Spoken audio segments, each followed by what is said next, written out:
Hey everyone, I'm going to get to chapter 8.7. That would be volume of a sphere. If you're watching this video, I'm hoping that you did go to the textbook and try the questions that I had assigned. This time, I'm going to assign a little bit more, numbers 1 to 11. But again, that's just homework. Your priority probably is the problem set before you tackle the new chapters that are on the videos this week. Numbers 1 to 11, we are actually going to do numbers 4 and 7 together once again as examples in hopes that you can see the formula in action. I'm going to give you the formula straight up, and you may notice that this time I don't really have an explanation. There really isn't a great explanation for the volume of a sphere other than, again, advanced grade 12 math using integrals and calculus. Sucks.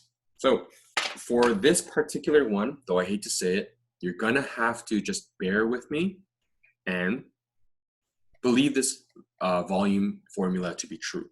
The volume of a sphere is 4 over 3 pi r cubed. And being volume, you know it's gonna have a unit that's like centimeter cubed or meter cubed or kilometer even cubed, if that's even a thing. Please note, that is because whatever the unit we're using for distance, for our measurement, whether it's centimeters or meters or kilometers or whatever, that's going to be multiplied with itself 3 times. And so we get centimeters times centimeters times centimeters, that's 3 centimeters, meters times meters times meters, that's meters cubed, and so on. You get the point. All right, let's get to it.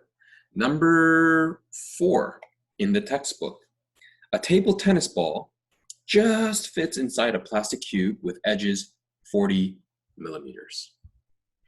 All right, here goes nothing. If you didn't notice already, anytime there's a word question, I really enjoy drawing or sketching, no matter how bad it is, because it gives me a better idea of what I'm looking at and where I might go to find that hidden piece of information that I would need to successfully answer a question. Okay, the edges of the cube is 40 millimeters, 40 millimeters, and 40 millimeters. It's a cube after all, so it's going to be 40 by 40 by 40. That's the volume of a cube.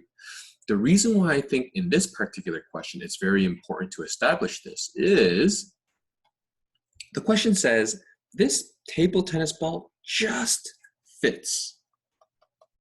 Just fits. It fits snugly. It fits, in other words, from edge to edge, the edges of this cube, or the surface walls of this cube, touch a single location on the sphere inside it. Okay, so the sphere literally is touching one edge all the way to the other edge. And if you think logically about it, edge to edge, in other words, the furthest side from one point of a sphere to the furthest side on another point of a sphere is equal to the furthest side of the cube to the furthest side of the cube, 2D wise, of course. What does that mean? The edge length of a cube is equal to the diameter of the sphere. That's really important. Think about it one more time, okay? Challenge me, ask me questions, send me an email, but it's really important to understand that from here to here is the same as from here to here. If I were to draw a face value, let's pretend this is a cube, but because you're looking straight at it, you don't see any other sides except just one face. The sphere would be like that. It would touch the roof, it touches the floor, it touches the left wall and the right wall at the same time. And if you were to rotate this, you will see that the cube is actually touching the face, the front face that you're looking at, and also touching the back face that you can't see. So there are 6 points of contact with the sphere and the cube. All right? Let's keep moving. Calculate the volume of the table tennis ball to the nearest cubic millimeter. So if the diameter is 40 millimeters, then the radius is going to be half that, which is 20 millimeters. The volume of a sphere is 4 over 3 pi r cubed, which is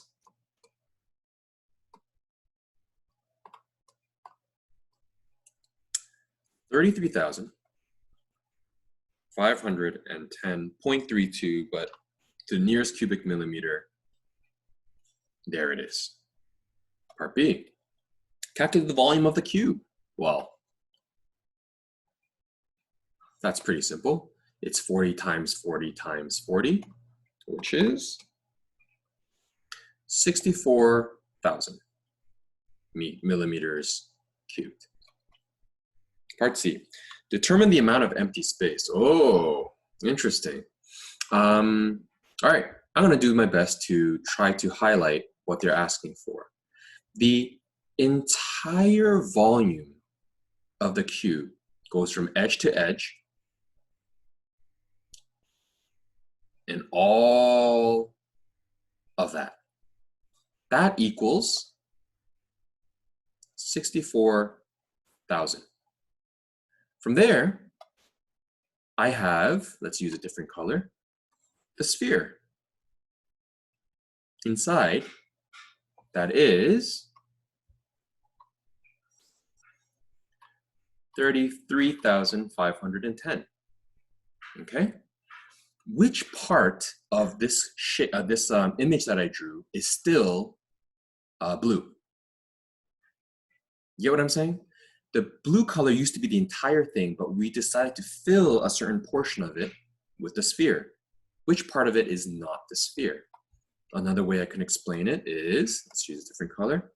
I am looking for the remaining volume of all the parts that aren't covered by the sphere. Okay. The short answer to that is, well, 64,000 subtracted by 33,510, which is going to be 30,490 millimeters cubed of empty space.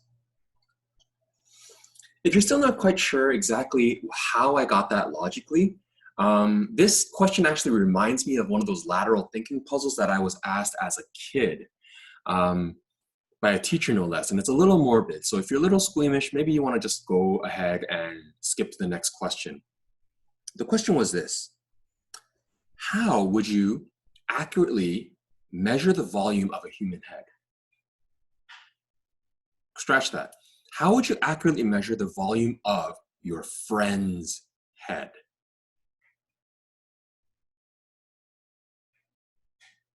Give it a thought. You can't cut off your friend's head and measure. That makes you a murderer. You can't do that. Okay? And my class, I remember, got really creative. They're like, oh, what if you make a molding, like a clay molding of your friend's entire head, harden the clay, break the clay mold out, and then put the clay mold together and fill it with air or with water and see how much the head volume is. That was pretty smart, but at the same time, if you want to cover the entire thing with clay and then let it harden without air holes, because then it wouldn't be true volume, then you would basically also kill your friend. The answer was, you take a bucket of water and you fill this with water.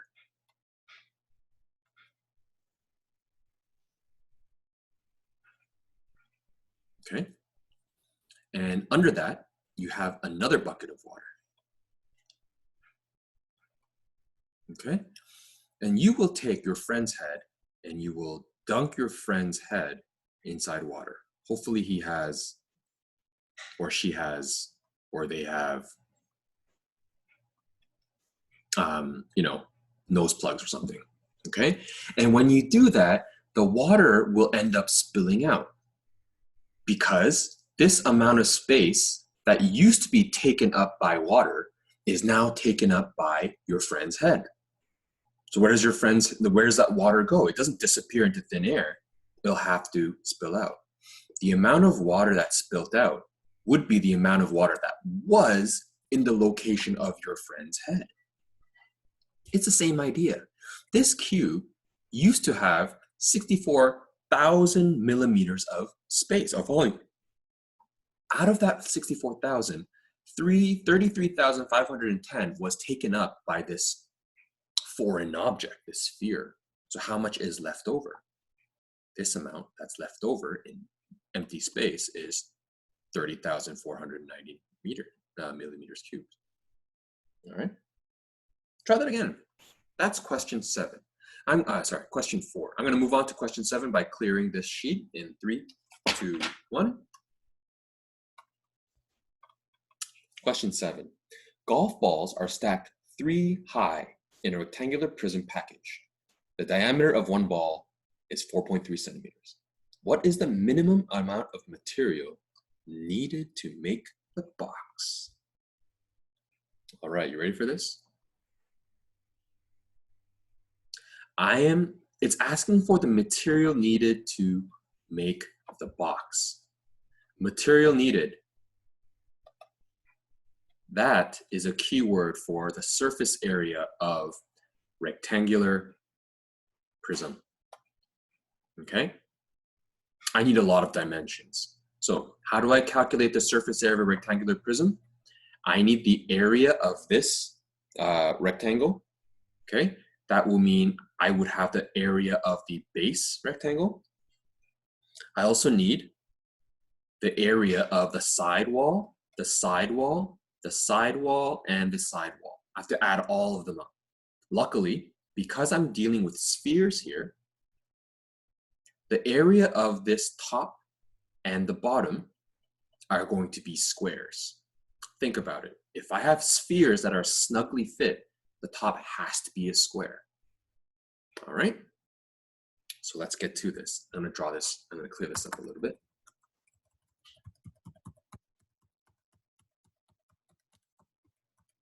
And there we go. Sphere, sphere, and sphere. Snug side to side. The diameter of one of the balls, which means the diameter of all of the balls, is 4.3 centimeters. If you go back to question 4, you remember that a ball that's snugly fit from inside a box means that there is a point of contact from left to right. And the distance from left to right is the same as the distance of one edge. In other words, the base is 4.3 centimeters. So that's going to be 4.3 and that's going to be 4.3. All we really need is this height. Well, what is it? If you didn't figure out by now, a diameter going left to right is the same as a diameter going up and down. And if the up and down diameter is 4.3, and the up and down diameter is 4.3, and the up and down diameter is 4.3, the height of this entire rectangular prism is 4.3 added 3 times, or multiplied by 3, which is 12.9 centimeters. Let's do this. Area of the square top is 4.3 times 4.3, which is 18.49. Okay, which means the area of the top and bottom together, okay, is also going to be 18.49. So I have to add those together. The area of the rectangular side is going to be height, which is 12.9, multiplied by the width, which is 4.3, 55.47. And that is going to be multiplied by 4. Okay, so area side total is going to be 55.47 multiplied by 4,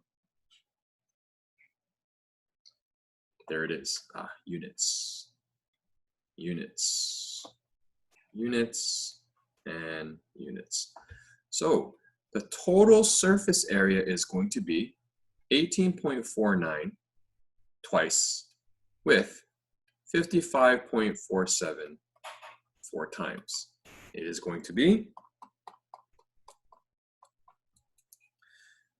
258.86, which is approximately to the largest centimeter cubed. I'm going to need 259 centimeters squared worth of material to make that box, minimum. That's it. Hope that made some sense. Try the other questions. Remember, the questions I have assigned is numbers 1 to 11, but I did 2 of them with you. Hope that it was of use to you. Please keep working at it. And of course, by priority, your marks will be helped by this problem set. Please finish it before you even try the textbook questions if you have done so already. Best of luck, work hard, don't give up, and I will see you soon, hopefully.